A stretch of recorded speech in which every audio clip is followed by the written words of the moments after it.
वंदे मातरम साथियों, आप सभी का एसएससी ऑफिशियल 2 के यूट्यूब चैनल पर मैं स्वागत करता हूं। मैं शत्रुघ्न सर और आज की क्लास में साथियों आरआरबी ग्रुप डी 2026 के इम्पोर्टेंट प्रश्न लेकर आए हैं, जिसका पेपर 10 अगस्त से लेकर 25 अगस्त तक चलेगा।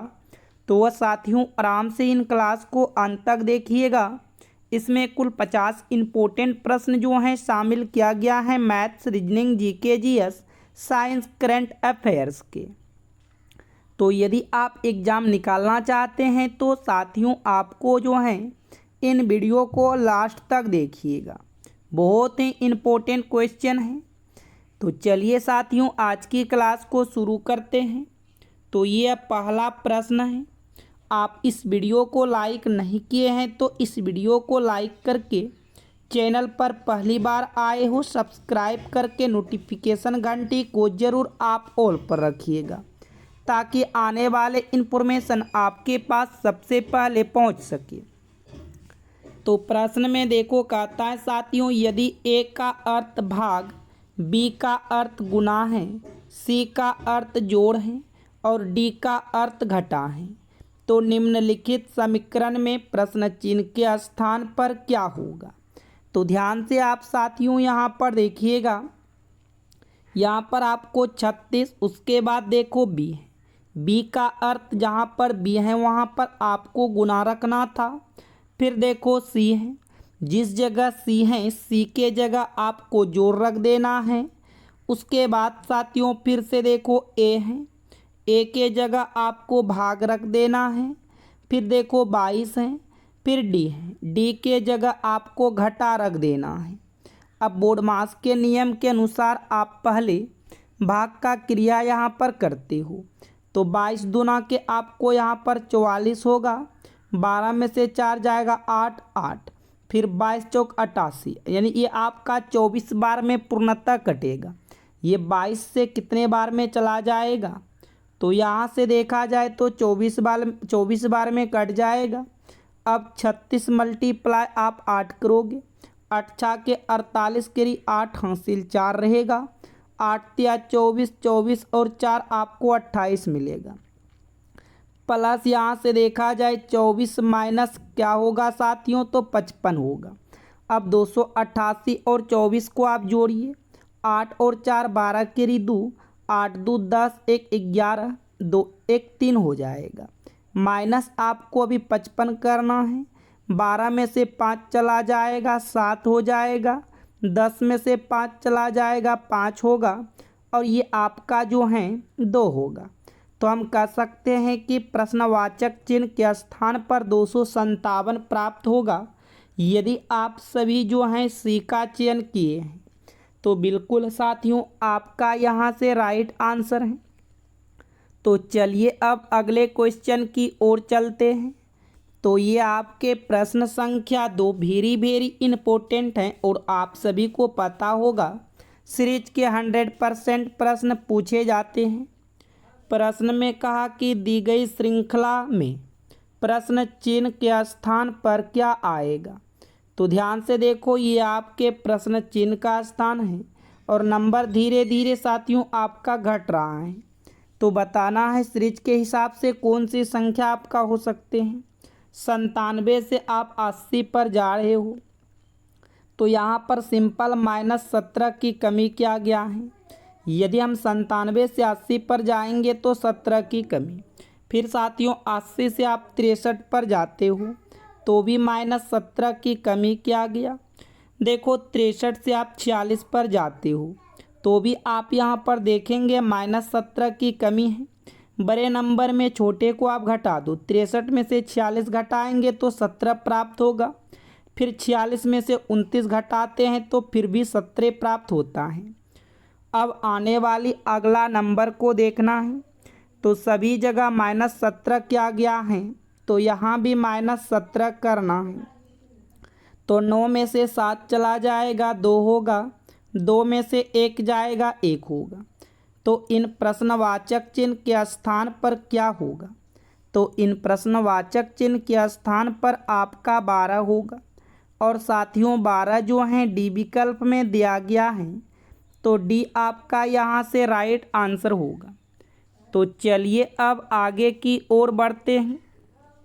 ये आपके प्रश्न संख्या 3 है। आप सभी वीडियो को रोकिएगा और इनका आंसर पहले कमेंट कीजिएगा।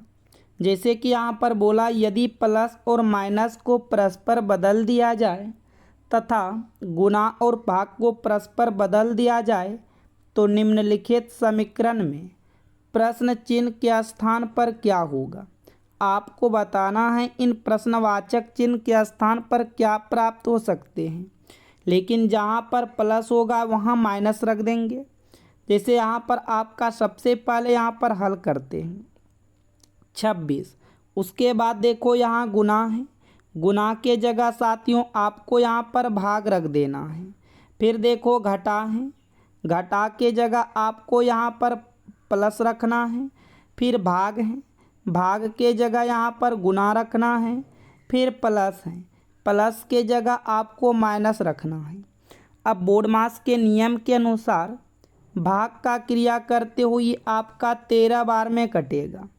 तो ये आपका 13, अब प्लस क्या होगा 8 चौके 32, माइनस आपका 9 होगा, 3 और 2 5 और 3 1 4, माइनस आपका 9 होगा। 15 में से 9 चला जाएगा 6 होगा, ये आपका 3 होगा। हम कह सकते हैं प्रश्नवाचक चिन्ह के स्थान पर क्या आएगा। तो साथियों प्रश्नवाचक चिन्ह के स्थान पर 36 होगा। और 36 कहाँ दिया गया है, तो 36 विकल्प जो हैं बी में दिया गया है। तो बी आपका बिल्कुल यहाँ से राइट आंसर होगा। ठीक, तो चलिए अब अगले क्वेश्चन की ओर बढ़ते हैं। तो ये आपके प्रश्न संख्या 4 रहा। इसमें कहा निम्नलिखित संख्या श्रृंखला का संदर्भ लीजिए और प्रश्न का उत्तर दीजिए। ये आपके बाएं और इधर आपके दाएं हैं।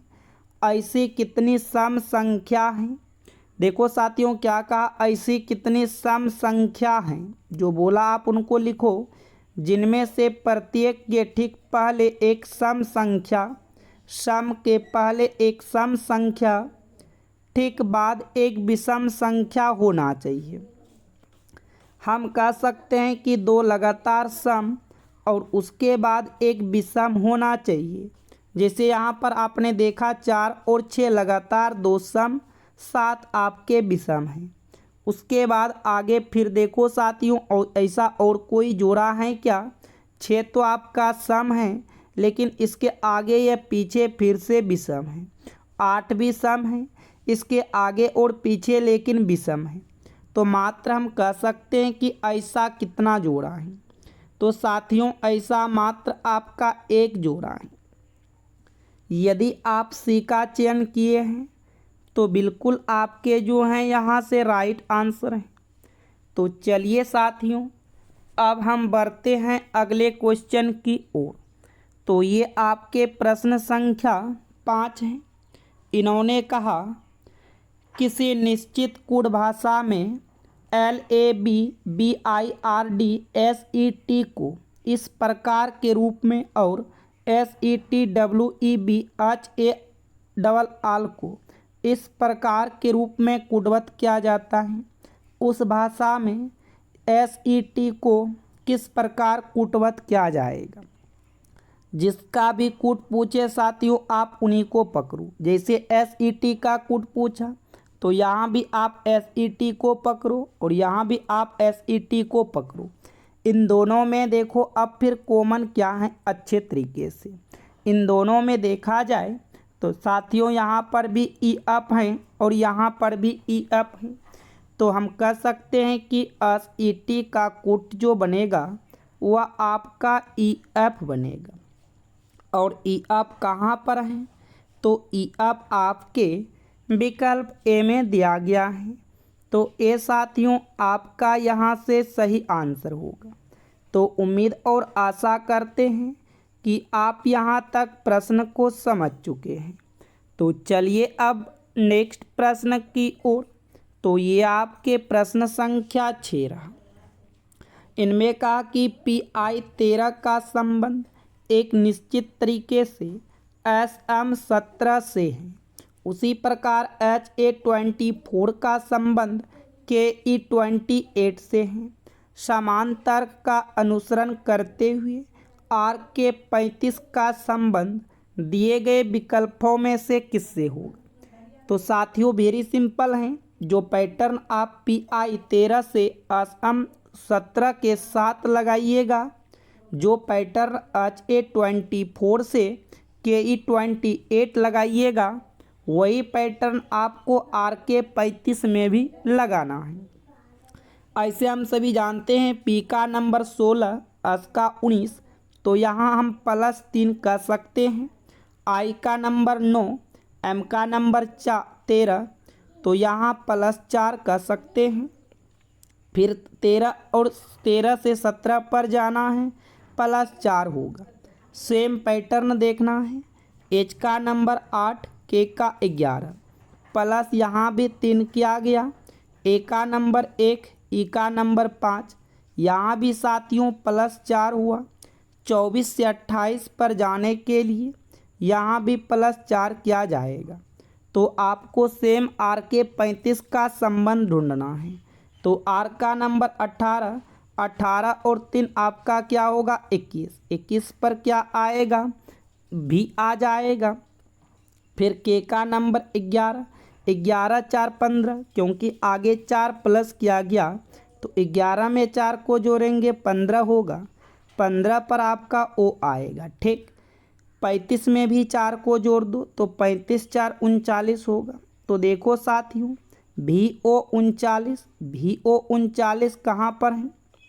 सॉरी 21 था ना, 21 पर U आते हैं, माफ़ कीजिएगा 18 3 21, 21 पर U आते हैं। देखा जाए तो यहाँ से आपका विकल्प जो है D बिल्कुल सही आंसर होगा। तो चलिए अब बढ़ते हैं, अगला क्वेश्चन को देखेंगे। तो ये आपके प्रश्न संख्या 7 कथन में कहता है कि सभी सोना जो है छत्ता है। ठीक, जितने सोने हैं सारे सोने छत्ता के अंतर्गत हैं। आगे का कोई छत्ता गाय नहीं। तो गाय का डायग्राम यहाँ से अलग बना लेते हैं। कोई छत्ता गाय नहीं है। देखो निष्कर्ष 1 क्या कहा, कोई सोना जो है गाय नहीं है। क्या कोई सोना गाय नहीं है? तो मैंने देखा कि सोना का डायग्राम यहाँ है और गाय का डायग्राम यहाँ है, तो बिल्कुल सही कहता है कि कोई सोना जो है गाय नहीं है। दूसरा कहता है कुछ गाय छत्ता है, तो गाय का डायग्राम यहाँ पर है और छत्ता का डायग्राम यहाँ है, तो ये दोनों अलग अलग हैं, इसके बीच कोई रिलेशन नहीं है। तो ये आपके गलत कर रहा है कि कुछ गाय जो हैं छत्ता है। तो हम कह सकते साथियों केवल निष्कर्ष 1 अनुसरण करता है। यदि आपने डी का चयन किए हैं तो बिल्कुल आपका यहाँ से सही आंसर होगा। केवल निष्कर्ष 1 अनुसरण करता है। तो चलिए अब अगला क्वेश्चन को देखते हैं। प्रश्न संख्या 8, इन्होंने कहा सौरभ अपनी कक्षा में ऊपर से 17वें और नीचे से 28वें स्थान पर हैं। कक्षा में कितने विद्यार्थी हैं? तो टोटल निकालना है। ऊपर से हैं तो अपर लिमिट प्लस नीचे से हैं तो lower limit -1 is equal to total निकलता है। ऊपर से 17 स्टूडेंट हैं, नीचे से 28 स्टूडेंट हैं, -1, तो 8 और 7 15 केरी 5 2 1 3 1 4 -1 होगा। 45 में से 1 चला जाएगा तो क्या बचेगा? 44 बचेगा। देखा जाए तो साथियों 44 जो हैं आपके विकल्प सी में दिया गया है, तो सी आपका यहाँ से बिल्कुल राइट आंसर होगा। सी क्या हो जाएगा? बिल्कुल सही आंसर होगा। तो चलिए अब आगे की ओर बढ़ेंगे। प्रश्न संख्या आप यहाँ पर 9 को देखिए। इसमें कहा कि दी गई श्रृंखला को तार्किक रूप से पूर्ण बनाने के लिए प्रश्न चिन्ह के स्थान पर क्या आना चाहिए? जैसा आपने देखा यहाँ पर प्रश्न चिन्ह का स्थान है, इस जगह कौन सी संख्या प्राप्त होगा। यदि आप प्रश्नों को ध्यान से देखते हो तो 5 से 10 पर गया तो यहाँ 2 गुना किया, 10 से 10 पर गया प्लस 0 किया, फिर 10 से 20 पर गया 2 गुना किया, 20 से 20 पर जाएगा तो प्लस 0, 20 से 40 पर जाएगा तो 2 गुना, 40 से 40 पर यहाँ आएगा तो 0 प्लस। आगे अब आपको 2 गुना करना है, तो 40 का 2 गुना क्या होगा, तो 80 होगा। और आपने देखा 80 जो है विकल्प ए में दिया गया है, तो विकल्प ए साथियों आपका यहाँ से सही आंसर होगा। ए क्या हो जाएगा, बिल्कुल आपका राइट आंसर होगा।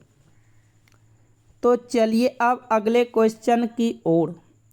तो साथियों अब प्रश्न संख्या 10 को देखिएगा। इन्होंने कहा यदि संख्या 73, 81, 56, 4 में प्रत्येक विषम अंक में 1 जोड़ा जाए और प्रत्येक सम अंक में 2 घटाया जाए तो निम्नलिखित में से कौन सा अंक इस प्रकार बनी नई संख्या में बाईं ओर से दूसरा होगा। तो ध्यान से आपको पहले इन संख्याओं को यहाँ पर नोट कर लेना है। जो संख्या आपको दिया गया है इन संख्याओं को नोट किए। जितने भी आपके पास विषम होगा उन सभी में आपको 1 को जोड़ना है और सम में यहाँ से क्या करना है, 2 को घटाना है। तो 7 और 1 8 होगा, 3 1 4 होगा, 8 में से 2 जाएगा 6 होगा, 1 1 2 होगा, 5 1 6 होगा, 6 में से 2 जाएगा 4 होगा, 4 में से 2 जाएगा 2 होगा। इसके बाद देखो क्या कहा कि इस प्रकार बनी नई संख्या में बाईं ओर से दूसरा कौन होगा। तो साथियों बायां साइड ये साइड होता है, तो बाईं ओर से कौन हो गया, तो बाईं ओर से दूसरा आपका 4 है। और यहाँ पर आपके 4 जो हैं बी आपका बिल्कुल यहाँ पर सही आंसर होगा। तो उम्मीद और आशा करते हैं कि आप यहाँ पर प्रश्नों को समझ चुके हैं। तो चलिए साथियों अब क्वेश्चन नंबर 11 को देखते हैं। तो ये आपके 11 रहा। इन्होंने कहा एक टाइपिस्ट को 4 पृष्ठ टाइप करने में 40 मिनट लगते हैं, 112 पृष्ठ टाइप करने में उसे कितना समय लगेगा। तो देखो सिंपल है, आप यहाँ पर 4 पृष्ठ क्या निकालोगे, 4 पृष्ठ को टाइप करने में 40 मिनट लगते हैं। तो साथियों एक पृष्ठ को टाइप करने में 40/4 मिनट अर्थात 10 मिनट लगेंगे, लेकिन टाइप कितना करना है 112। तो 112 टाइप करना है तो 10 गुना 112 होगा, तो 1120 मिनट लगेगा।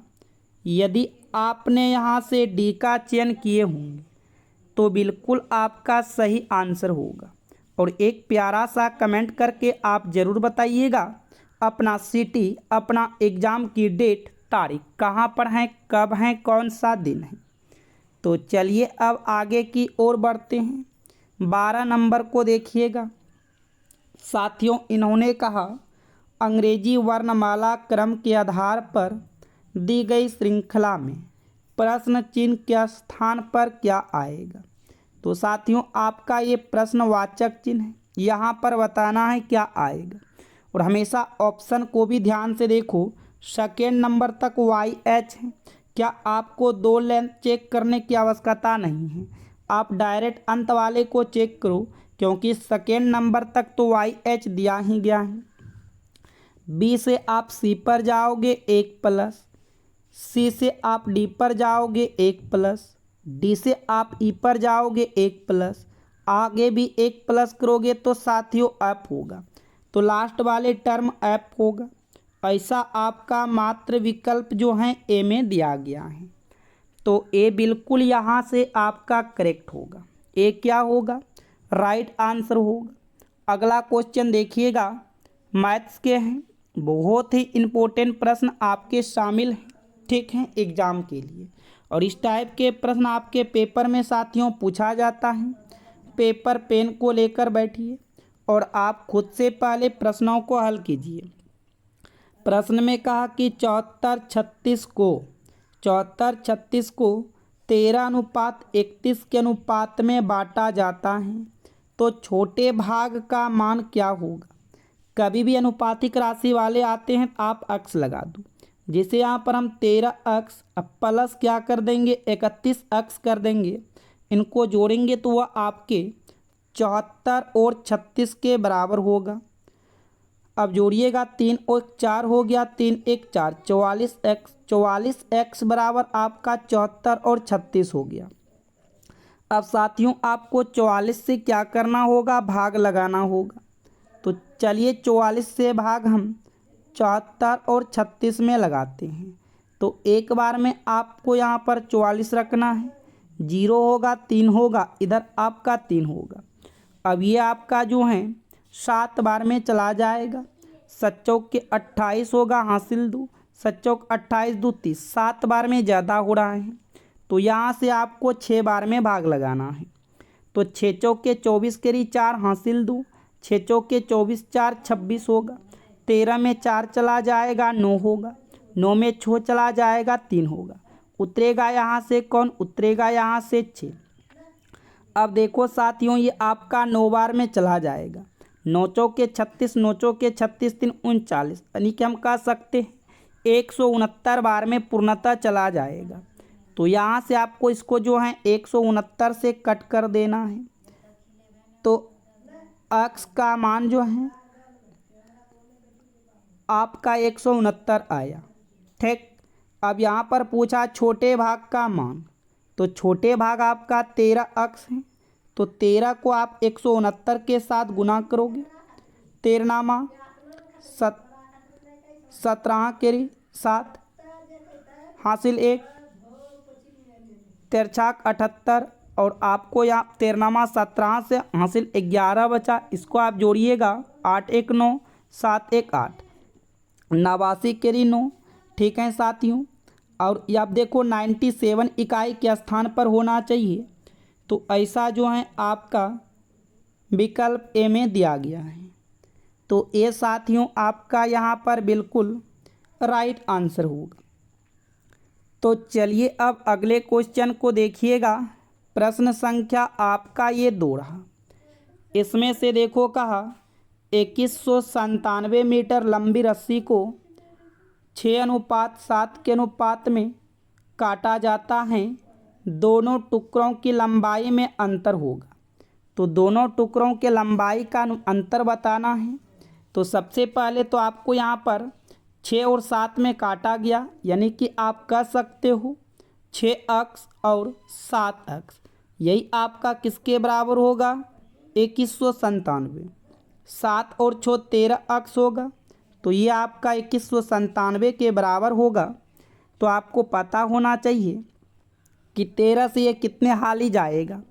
तो देखो साथियों एक बार में 13, 13 7 21 79 हो गया, फिर 13 के 78, 13 के 17 से, यानी अक्स का वैल्यू क्या आया 169 आया। अब बोला दोनों टुकड़ों के भागों की लंबाई, तो आपको पता होना चाहिए 7x 6x का अंतर क्या होगा x ही होगा, और x का मान आपके 169 आया है।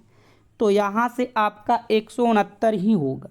यहाँ से यदि देखा जाए तो विकल्प ए आपका बिल्कुल यहाँ से सही आंसर होगा। तो चलिए अब नेक्स्ट प्रश्न की ओर बढ़ते हैं।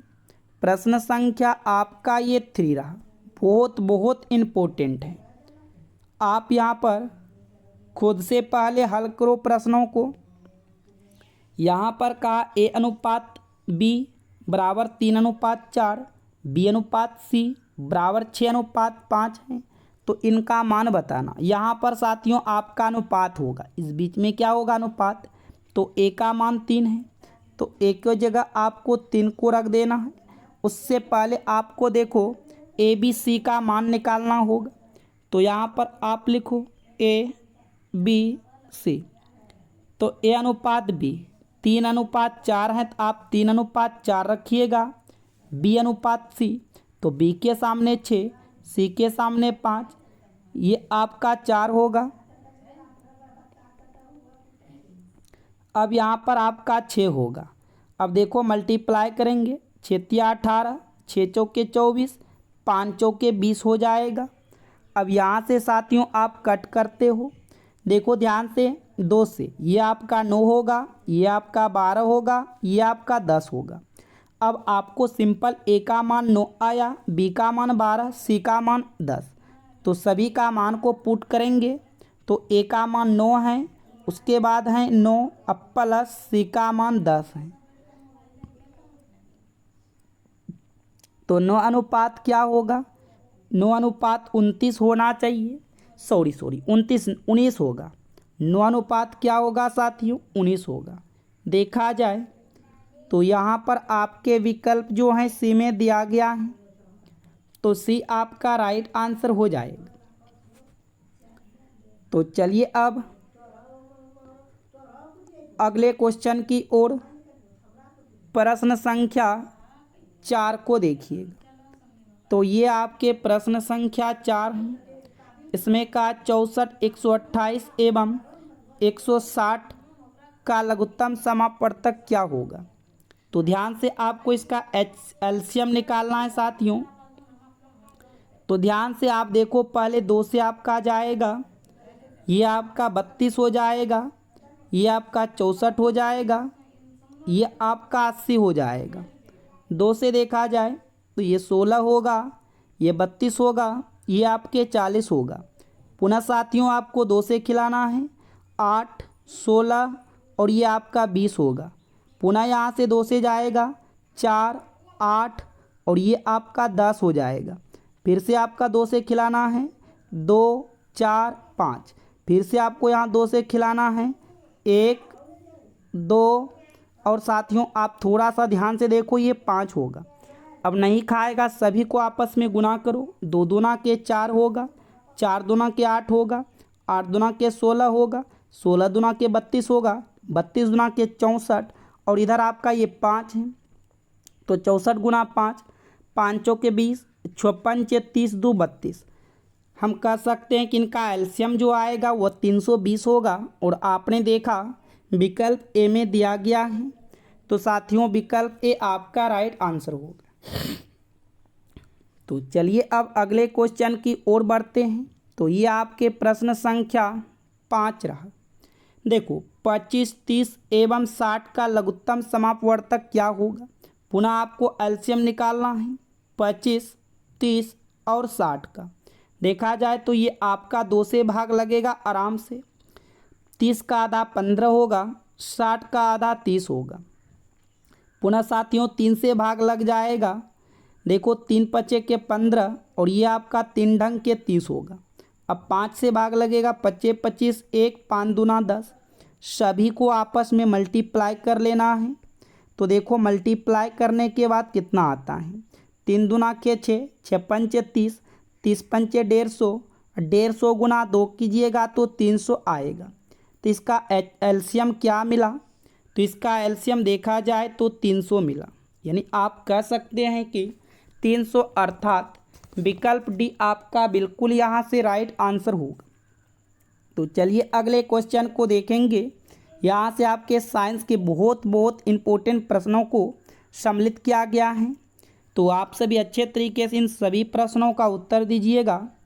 प्रश्न में कहा निम्नलिखित में से कौन ऊष्मा और विद्युत का सुचालक है। तो कौन ऊष्मा और विद्युत का सुचालक है, तो इसका राइट आंसर होगा ग्रेफाइट। यदि आप डी का चयन किए हैं साथियों, तो बिल्कुल आपका राइट आंसर है ग्रेफाइट। अगला प्रश्न को देखते हैं। फिर से कहा एल्कोहल में मुख्यतः कौन सा रासायनिक यौगिक होता है। तो एल्कोहल में मुख्यतः कौन सा रासायनिक यौगिक होता है, तो याद रखिएगा एथिल एल्कोहल। यदि आपने बी का चयन किए हैं तो बिल्कुल आपका राइट आंसर है। नेक्स्ट क्वेश्चन पूछा गया है कि लाल लिटमस पत्र को नीला कर देता है। लाल लिटमस पत्र को नीला कर देता है क्षार। कौन कर देता है? क्षार। यहाँ से देखा जाए तो बी आपका राइट आंसर होगा। नेक्स्ट क्वेश्चन है साथियों, अम्लीय घोल का पीएच मान होता है। तो अम्लीय घोल का पीएच मान 7 से कम होता है। यदि आपसे क्षारीय पूछे तो 7 से अधिक, उदासीन पूछे तो 7 होता है। इन सभी पॉइंट को आप जरूर याद रखिएगा आने वाले शिफ्टों के लिए। उत्प्रेरक रासायनिक अभिक्रिया में स्वयं क्या करता है? तो उत्प्रेरक रासायनिक अभिक्रिया में स्वयं क्या करता है? तो अपरिवर्तित रहता है। देखा जाए तो साथियों आपका ए राइट आंसर होगा। अगला क्वेश्चन है, जब दो लवणों के विलयन आपस में क्रिया कर अवक्षेप बनाते हैं उसे क्या कहते हैं? अभिक्रिया कहते हैं। तो साथियों इसका सही जवाब होगा द्विविस्थापन अभिक्रिया। यहाँ से देखा जाए तो ए आपके राइट आंसर होगा। नेक्स्ट क्वेश्चन है, नीले लिटमस पत्र को लाल कर देता है। तो साथियों अम्ल। इसका राइट आंसर क्या होगा? अम्ल होगा। देखा जाए तो ए आपके राइट आंसर होगा। अगला प्रश्न देखिएगा, आयनिक बंध कैसे बनाता है? तो आयनिक बंध इलेक्ट्रॉनों के आदान प्रदान से बनाता है। ए जो है आपके यहाँ से राइट आंसर होगा। अगला क्वेश्चन है, पीतल किन दो धातुओं का मिश्र धातु है? तो पीतल किन दो धातुओं का मिश्र धातु है? तो तांबा और जस्ता। बी आपके राइट आंसर होगा, तांबा और जस्ता। नेक्स्ट है, पानी के पीने को शुद्ध करने के लिए सामान्यतः किस रसायन का प्रयोग होता है? तो राइट आंसर होगा क्लोरीन। ए जो है आपके बिल्कुल यहाँ से राइट आंसर होगा क्लोरीन। अगला क्वेश्चन है, अम्ल और क्षार के परस्पर क्रिया से लवण व जल बनने की अभिक्रिया को क्या कहते हैं? तो राइट आंसर होगा उदासीनीकरण अभिक्रिया। देखा जाए तो आपके ए यहाँ से बिल्कुल राइट आंसर होगा। तो चलिए अगला क्वेश्चन है, रासायनिक अभिक्रिया में जब दो या अधिक पदार्थ मिलकर एक नया पदार्थ बनाते हैं उसे क्या कहते हैं? तो सही जवाब होगा संयोजन अभिक्रिया। देखा जाए तो ये आपके बिल्कुल यहाँ से राइट आंसर होगा। नेक्स्ट क्वेश्चन है, डिटर्जेंट और साबुन में मुख्यतः अंतर क्या है? तो देखो डिटर्जेंट और साबुन का यदि आपसे अंतर पूछे तो डिटर्जेंट कठोर जल में भी झाग बनाते हैं, यही आपके अंतर होगा, जबकि साबुन कठोर जल में झाग नहीं बना सकते हैं। इसलिए आपके ए यहाँ से बिल्कुल राइट आंसर हो जाएगा। नेक्स्ट क्वेश्चन है, क्षारीय घोल का पीएच मान होता है। तो हम आपको बताए थे क्षारीय पूछे तो 7 से अधिक बताना, उदासीन पूछे तो 7 और आपको अम्लीय पूछे तो 7 से कम बताना। यदि आपने यहाँ पर बी का चयन किए हैं तो बिल्कुल आपका राइट आंसर है। अगला क्वेश्चन है, उत्कृष्ट गैसें आवर्त सारणी के किस वर्ग में स्थित हैं? तो साथियों इसका राइट आंसर होगा वर्ग 18। देखा जाए यहाँ से आपका सी जो है बिल्कुल सही आंसर हो जाएगा। नेक्स्ट क्वेश्चन है, प्रश्न संख्या 16, सोल्डर मिश्र धातु किन धातुओं से बनती हैं? तो सोल्डर मिश्र धातु किन धातुओं से बनती हैं? तो सीसा और टिन। यदि आपने यहाँ पर ए का चयन किए हैं तो बिल्कुल आपका राइट आंसर होगा सीसा और टिन। नेक्स्ट क्वेश्चन है, आवर्त सारणी में क्षैतिज पंक्तियों को क्या कहा जाता है? तो आवर्त सारणी में क्षैतिज पंक्तियों को आवर्त कहते हैं। क्या कहते हैं साथियों? आवर्त कहते हैं। बी यहाँ से आपका जो है बिल्कुल सही आंसर होगा। नेक्स्ट क्वेश्चन है, सबसे अधिक इलेक्ट्रॉन बंधुता वाला तत्व कौन सा है? तो राइट आंसर हो जाएगा फ्लोरीन। यदि आपने बी का चयन किए हैं तो बिल्कुल आपके राइट आंसर होगा फ्लोरीन। चलिए अगला प्रश्न की ओर बढ़ते हैं। कार की बैटरी जिसे लेड एसिड बैटरी में इलेक्ट्रोलाइट के रूप में किसका प्रयोग होता है? तो याद रखिएगा तनु सल्फ्यूरिक अम्ल का प्रयोग होता है। ये जो है आपका यहाँ पर राइट आंसर हो जाएगा। तो चलिए अब नेक्स्ट क्वेश्चन की ओर बढ़ते हैं। अच्छा, इन प्रश्नों को आपने देखा। अगला प्रश्न है, कठोर जल में मुख्यतः कौन से लवण घुले होते हैं? तो कठोर जल में कैल्शियम और मैग्नीशियम के लवण जो हैं घुले होते हैं। ये आपका यहाँ से राइट आंसर होगा। अगला क्वेश्चन है, साबुन मुख्यतः किसका सोडियम या पोटेशियम लवण होता है? तो राइट आंसर होगा वसा अम्ल। ये यहाँ से आपके बिल्कुल राइट आंसर होगा वसा अम्ल। अगला क्वेश्चन है साथियों, सिरका बनाने में एथिल एल्कोहल का ऑक्सीकरण किस में होता है? तो इसका जवाब होगा एसिटिक अम्ल। देखा जाए यहाँ से विकल्प ए आपके राइट आंसर होगा एसिटिक अम्ल। नेक्स्ट प्रश्न है, सहसंयोजक बंध कैसे बनता है? तो सहसंयोजक बंध इलेक्ट्रॉनों के आदान प्रदान से बनता है। ये आपका यहाँ से राइट आंसर होगा आदान प्रदान। अगला क्वेश्चन है, क्षारीय घोल का पीएच मान होता है? तो साथियों क्षारीय घोल का पीएच मान 7 से अधिक होता है। बी आपका यहाँ से राइट आंसर होगा। नेक्स्ट क्वेश्चन है, कीटों को मारने के लिए प्रयुक्त रसायन को क्या कहते हैं? तो कीटों को मारने के लिए कीटनाशक कहते हैं। यदि आपने बी का चयन किए हैं तो बिल्कुल आपके राइट आंसर होगा। नेक्स्ट प्रश्न है, सबसे सरल हाइड्रोकार्बन कौन सा है? तो याद रखिएगा सबसे सरल हाइड्रोकार्बन पूछा तो आपके राइट आंसर होगा मीथेन। बी आपका जो है साथियों यहाँ पर राइट आंसर होगा। नेक्स्ट प्रश्न है, दूध का पीएच मान होता है? तो दूध का पीएच मान होता है 6.6। यहाँ से देखा जाए तो बी आपका राइट आंसर होगा 6.6। नेक्स्ट क्वेश्चन है, प्रयोगशाला में गर्म करने के लिए प्रयुक्त उपकरण को क्या कहते हैं? तो प्रयोगशाला में गर्म करने के लिए प्रयुक्त उपकरण को बर्नर कहते हैं। क्या कहा जाता है? बर्नर कहा जाता है।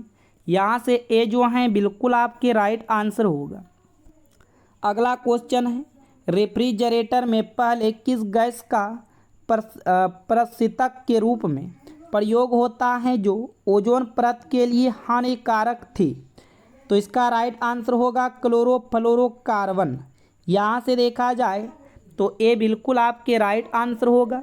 तो साथियों आप इस वीडियो को लाइक नहीं किए हैं, इस वीडियो को लाइक कीजिएगा। चैनल पर पहली बार आए हो सब्सक्राइब करके नोटिफिकेशन घंटी को ऑल पर रखिएगा। अपने स्टडी ग्रुप में इन वीडियो को शेयर जरूर कीजिएगा और अपने शिफ्टों के जो हैं साथियों एग्ज़ाम की डेट ज़रूर आप कमेंट करें, कौन सा शिफ्ट है, कहाँ आपका सिटी दिया है, एक बार आप जो हैं कमेंट करके ज़रूर बताइएगा। तब तक के लिए साथियों यहीं तक क्लास रखेंगे, फिर मिलेंगे नेक्स्ट वीडियो में। आप सभी को ऑल द बेस्ट। जिनका भी पेपर हैं वो अच्छे तरीके से एग्ज़ाम दीजिए, एकदम फ्री माइंड के साथ आपका बेहतर पेपर जाएगा। मिलते हैं फिर नेक्स्ट वीडियो में। Thank you, all the best.